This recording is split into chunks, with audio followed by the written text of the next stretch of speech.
नमस्कार। आज हम बाइस्टेबल मल्टीवाइब्रेटर पढ़ेंगे। बाइस्टेबल मल्टीवाइब्रेटर, जैसा कि हमने अपने प्रीवियस लेक्चर में पढ़ा है, यह एक ऐसा सर्किट है जिसकी दोनों स्टेट स्टेबल होती हैं, चाहे वो हाई हो या लो हो। जब तक एक्सटर्नल ट्रिगर नहीं दिया जाता, बाइस्टेबल मल्टीवाइब्रेटर का आउटपुट का जो स्टेट है वो चेंज नहीं होता है। अब बाइस्टेबल मल्टीवाइब्रेटर में जो ट्रांजिस्टर यूज़ किए जाते हैं उनके लिए किस तरह की बायसिंग यूज़ की जाती है, इस अकॉर्डिंग ये दो टाइप के होते हैं। एक होता है फिक्स्ड बायस बाइस्टेबल मल्टीवाइब्रेटर तथा दूसरा होता है सेल्फ बायस बाइस्टेबल मल्टीवाइब्रेटर। आज के इस लेक्चर में हम फिक्स्ड बायस बाइस्टेबल मल्टीवाइब्रेटर पढ़ेंगे। तो फिक्स्ड बायस बाइस्टेबल मल्टीवाइब्रेटर का जो सर्किट है, सर्किट डायग्राम वो शो किया गया है। इसमें Q1 तथा Q2 दो ट्रांजिस्टर हैं। ट्रांजिस्टर Q1 के कलेक्टर को VCC तथा RC1 के थ्रू फिक्स बायस मिल रहा है तथा ट्रांजिस्टर Q1 के बेस को R1, R3 तथा -VBB जो बेस की पावर सप्लाई है इसके थ्रू फिक्स बायस मिल रहा है। इसी तरह ट्रांजिस्टर Q2 के कलेक्टर को VCC तथा RC2 के थ्रू फिक्स बायस मिल रहा है और Q2 के बेस को R2, R4 तथा बेस सप्लाई के थ्रू फिक्स बायस मिल रहा है। अब हम देखते हैं सर्किट की डिजाइनिंग के बारे में कुछ। सर्किट डिजाइन करने के लिए जो कलेक्टर रेजिस्टेंस लगाया गया RC1 तथा RC2, इनकी वैल्यू इस प्रकार होनी चाहिए कि जब ट्रांजिस्टर ऑन स्टेट में हो तो उसके थ्रू जो करंट फ्लो होती है IC मैक्सिमम, इसकी वैल्यू IC सैचुरेशन जो कि डेटा शीट में स्पेसिफाइड होती है उससे कम होनी चाहिए। सेकंड थिंग जो होती है वो ये है कि ट्रांजिस्टर के बेस को जो सप्लाई मिल रही है, जैसे कि Q1 को R1, R3 तथा VBB के थ्रू मिल रही है तथा Q2 को R2, R4 तथा VBB के थ्रू मिल रही है, यह बेस वोल्टेज या बेस के थ्रू फ्लो होने वाली करंट इस तरह होनी चाहिए कि जब ट्रांजिस्टर ऑन हो तब इसे सैचुरेशन रीजन में ऑपरेट किया जा सके।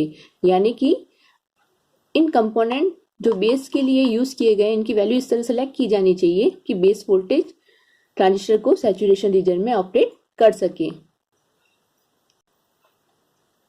तीसरा है कि जो कलेक्टर सप्लाई वोल्टेज होता है VCC, इसकी वैल्यू इस तरह सेलेक्ट की जानी चाहिए कि जब ट्रांजिस्टर ऑफ होता है तो यह सप्लाई वोल्टेज कलेक्टर और एमिटर टर्मिनल के बीच में अपेयर होता है जब ट्रांजिस्टर ऑफ होता है। तो इसकी वैल्यू इस तरह होनी चाहिए कि ट्रांजिस्टर का ब्रेकडाउन नहीं हो, यानी कि कलेक्टर सप्लाई वोल्टेज की वैल्यू ट्रांजिस्टर के ब्रेकडाउन वोल्टेज से कम होनी चाहिए। तो ये थी सर्किट डिजाइनिंग के बारे में कुछ बातें। अब हम देखते हैं सर्किट की वर्किंग। सर्किट की वर्किंग देखने से पहले हम दो चीजें नोट कर लेते हैं कि जो भी ट्रांजिस्टर ऑफ होगा उसका कलेक्टर वोल्टेज हाई होगा, तो ट्रांजिस्टर जो ऑन होगा उसका कलेक्टर वोल्टेज लो होगा।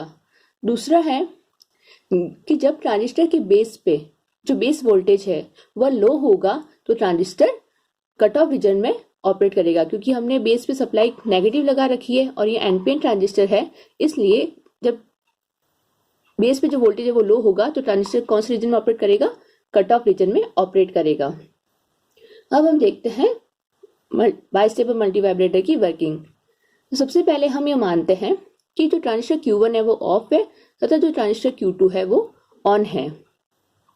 क्योंकि Q1 ऑफ है इसलिए VC1 क्या होगा, हाई होगा और अप्रोक्सीमेटली इक्वल टू क्या होगा, VCC।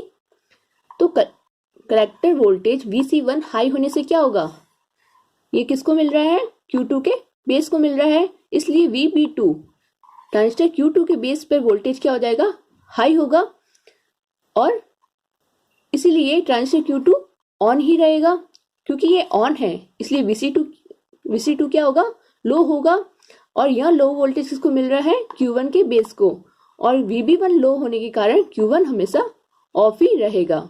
इस तरह जब तक एक्सटर्नल ट्रिगर नहीं देते हैं तो जो बाइस्टेबल मल्टीवाइब्रेटर का जो स्टेट है, जैसे कि इस कंडीशन में क्योंकि Q1 ऑफ है और Q2 ऑन है इसलिए VC2 लो है, यानी कि आउटपुट लो है। तो यह आउटपुट का जो स्टेट है वह लो ही रहेगा जब तक कि एक्सटर्नल ट्रिगर नहीं दिया जाता है।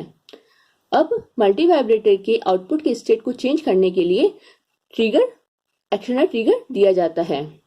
जैसे कि हमने माना Q1 ऑफ है तथा Q2 ऑन है, तो यदि Q1 के बेस पर एक पॉजिटिव पल्स दी जाए तो इससे क्या होगा, यह ट्रांजिस्टर सैचुरेशन रीजन में ऑपरेट करेगा कट ऑफ से निकलकर, और यह ट्रांजिस्टर ऑन हो जाएगा। जैसे ही ट्रांजिस्टर ऑन होता है Vc1 क्या हो जाएगा, लो हो जाएगा, और Vc1 लो होने के कारण Q2 के बेस पर जो वोल्टेज है VB2 वो लो हो जाएगा, और ये वाला जो ट्रांजिस्टर जो पहले ऑन था वो क्या हो जाएगा, ऑफ हो जाएगा। और जैसे ही Q2 ऑफ होगा Vc2 क्या हो जाएगा, हाई हो जाएगा, तो आउटपुट क्या हो जाएगा, हाई हो जाएगा। जो आउटपुट पहले लो था वो ट्रिगर पल्स देने पर हाई हो गया। इसी तरह आगे फिर इसके स्टेट को चेंज करने के लिए हमें ट्रिगर पल्स देनी होती है। इसकी दोनों स्टेट स्टेबल ही होती है, जब तक ट्रिगर नहीं दिया जाता स्टेट चेंज नहीं होती है। तो यह थी फिक्स बायस बाय स्टेबल मल्टी वाइब्रेटर की वर्किंग। Thank you.